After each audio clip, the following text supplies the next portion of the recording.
आपणकर जदि कन्या राशि होई थाए तेबे एही भिडियोटी को थरे मात्र शेष पर्यंत देखंतु।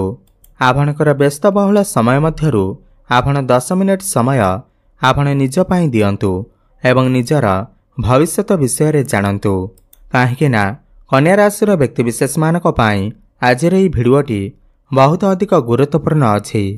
बंधुगण, देवता मानकर गुरु देवगुरु बृहस्पति कर्कट राशि को चलन करने को जाउछंती। गुरुंकर महापरिवर्तन हेबा पई जाउअछि। पूरा 12 वर्ष परे देवगुरु बृहस्पति तांकर उच्चस्थ राशि को चलन करुछंती। 18 अक्टोबर नै करी 3 डिसेम्बर पर्यंत बृहस्पति कर्कट राशि रे रहिबे एवं उच्चस्थ अवस्था रे रहिबे। पुणी बक्री होई करी आपणकर 10म भाव को चलन करिबे एवं पुणी थरे 2026 मसीहार जून मासरे आपणकर एकादश भाव को चलन करिबे। आपण माने गोटे कथा मने रखंतु, बृहस्पतिंकर एही चलन आपणको अत्यंत शुभ फल प्रदान करिबा को जाउअछि। काहेकि ना एकादश बृहस्पति हेबा पई जाउछंती। बड़ कथा एहा अटे कि 46 दिनर एही गुरुंकर महापरिवर्तन आपणकर तृतीय भावरे आपणको केउ फलाफल प्रदान करिबा। आपणकर जीवन रे कौन सबु बड़ परिवर्तन हेबा पई जाउअछि। काहेकि ना बृहस्पति को सबुठारो अधिक शुभ ग्रह बोली माना जाइथाए। बृहस्पति को भाग्यर कारक ग्रह माना जाइथाए, संतानर कारक ग्रह माना जाइथाए। आपण केते स्पिरिचुअल, आपणकर मनरे केते भक्ति अछि, आपण केते धार्मिक ताहा मध्य बृहस्पति ठारो जणा जाइथाए। आपण आपणकर जीवन काल मध्यरे केते धन उपार्जन करि पारिबे, केते धनवान होई पारिबे ताहा मध्य बृहस्पति ठारो जणा जाइथाए। तो 18 अक्टोबर को आपणकर एकादश भाव को बृहस्पति आसुछंती। तेबे चलंतु जानिबा एही 46 दिनर गुरुंकर महापरिवर्तन आपणकर जीवन रे कौन सबु बड़ परिवर्तन आनी करी आसीबा। एहा पूर्वरु जदि आपणकर भी कन्या राशि होई थाए एवं आपण भी ईश्वर को सच्चा हृदय रे भक्ति करुथांती, विश्वास करुथांती, तेबे एही भिडियोटी को लाइक करी कमेंट बॉक्स रे जय जगन्नाथ, जय मां लक्ष्मी अवश्य लिखि दियंतु। बंधुगण, एही कार्यक्रम आपणकर जन्म राशि चंद्र राशि उपर आधारित। देखंतु, बृहस्पति 18 अक्टोबर को आपणकर एकादश भाव को चलन करिवे एवं उच्चस्थ हेबे एवं आपणकर तृतीय भाव, पंचम भाव एवं सप्तम भाव को दृष्टि देवे। बृहस्पतिंकर दृष्टि को अमृत समान माना जाइथाए। देखंतु, आपणकर राशि पई चतुर्थ एवं सप्तम भावर अधिपति होई करी एकादश भाव रे बसिछंती।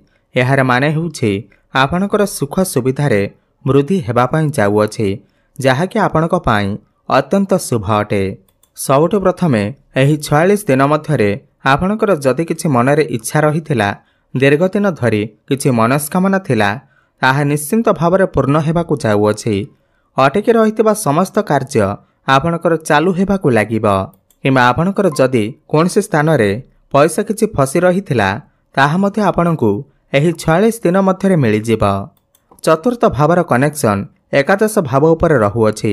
एकादश भाव लाभर भाव होइथाए, आयर भाव होइथाए।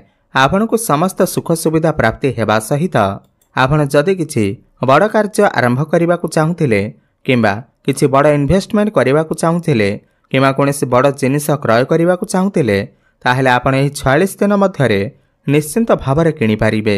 आपणकु शुभफल प्राप्ति हेबा।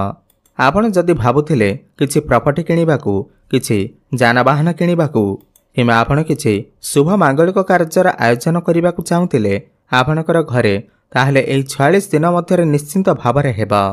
एहा परे बृहस्पति सप्तम भावर अधिपति होई करी लाभ स्थान रे विराजमान अछंती। तो आपणको एही 46 दिन मध्यरे कोनोसी प्रमोशन मिल जाई पारे, किंबा आपणकर कर्म क्षेत्र रे किछि ट्रांसफर होई पारे। एवं जो माने भी व्यापार वाणिज्य करुछंती, किंबा कोनोसी पार्टनरशिप रे व्यापार वाणिज्य करुछंती, सेमानको अत्यंत शुभफल प्राप्ति हेबा पई जाउअछि।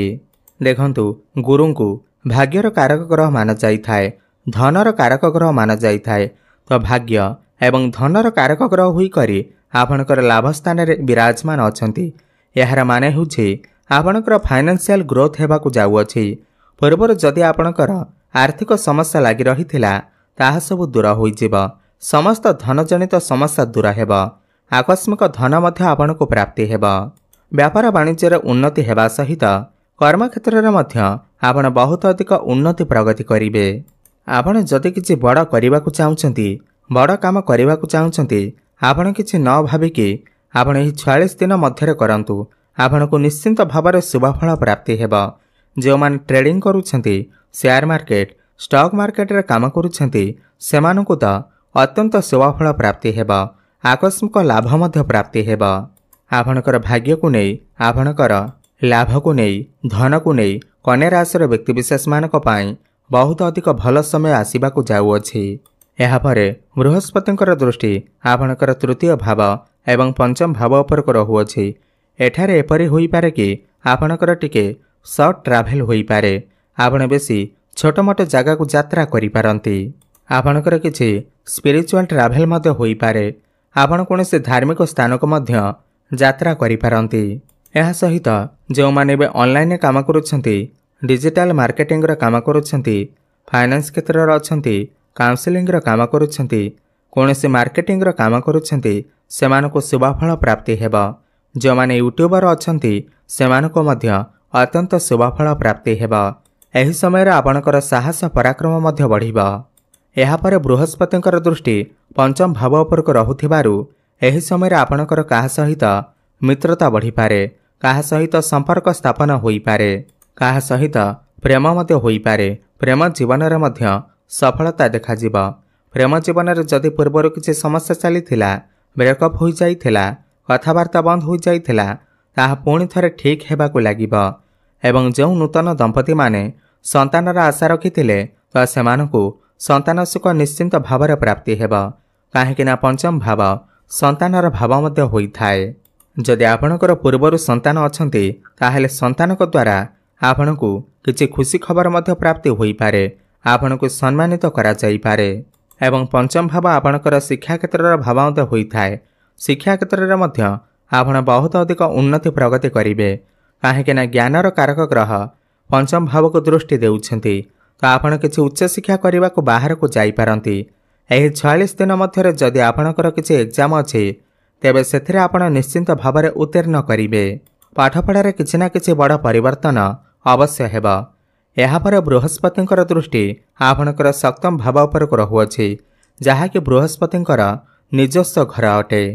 आपण जदि किछि नूतन व्यापार वाणिज्य आरंभ करने को चाहुचंती, पार्टनरशिप रे किछि व्यापार वाणिज्य आरंभ करने को चाहुचंती, ताहले आपण निश्चिंत भावरे करि परिबे, जहाँ भविष्य रे आपणको निश्चिंत भावरे लाभ आनी करि देबा। एवं सप्तम भाव आपणकर वैवाहिक दाम्पत्य जीवनर भाव होइथाय। पूर्वर जते आपणकर वैवाहिक जीवन रे किछि भी मिसअंडरस्टैंडिंग चलीथिला, तालमेल रे कमी थिला, किछि आपणको भितरे कଳି झगड़ा मनमनांतर हेउथिला, ताहा सब दूर होइजिब। आपणको भितरे तालमेल ठीक रहिबा। फैमिली प्लानिंग आपण करि पारंती। सप्तम भाव रे बृहस्पतिंकर दृष्टि थिबा हेतु वैवाहिक जीवन को भल करने सहित विवाह हेबार संभावना को मध्य बढ़ाई देई थांती। जदि आपण अविवाहित अछंती, विवाह बयस होइथिले एही समय मध्यरे आपणकर घर को विवाह प्रस्ताव मान सुनिश्चित आसीबा एवं विवाह मध्य फाइनल हेबा। देखंतु 18 अक्टोबर नै करी 3 डिसेम्बर पर्यंत आपणक पई समय अत्यंत शुभ अटे। आपण एही समय मध्यरे जहाँ भी किछि बड़ करने को चाहुचंती आपण करि दियंतु। एहा परे पुणी थरे बृहस्पति आपणकर दशम भाव को आसीबे। पुणी थरे 2026 जून मासरे आपणक पई एमिति समय आसीबा। एहा सहित एही समय रे आपणकर डेली इनकम मध्य बढ़िबा, फाइनेंशियल ग्रोथ हेबा। आपण किछि पैसा मध्य संचय करिवे, आपणकर बैंक बैलेंस मध्य बढ़िबा। मोटामोटी देखिबा को गले बृहस्पतिंकर एही एकादश भाव को चलन कन्या राशि व्यक्तिविशेष मानक पाई अत्यंत शुभ अटे। अधिक शुभ फल प्राप्ति करिबा पाई सबुठ प्रथमे तो गायत्री मंत्रर जप करंतु। प्रत्येक बुधवार दिन गोमातांकर सेवा करंतु। सबुज चारा खाइबाकु दियंतु एवं बुधंकर बीज मंत्रर जप अवश्य करंतु। ओम ब्रांग ब्रेंग ब्रंग सह बुधाय नमः 108 थर प्रत्येक दिन जप करंतु। शुभफल प्राप्ति हेबा। प्रत्येक दिन संध्यारे हनुमान चालीसार पाठ करंतु। शुभफल प्राप्ति हेबा सहित आपणकर भाग्य रे उन्नति आसीबा। धन्यवाद।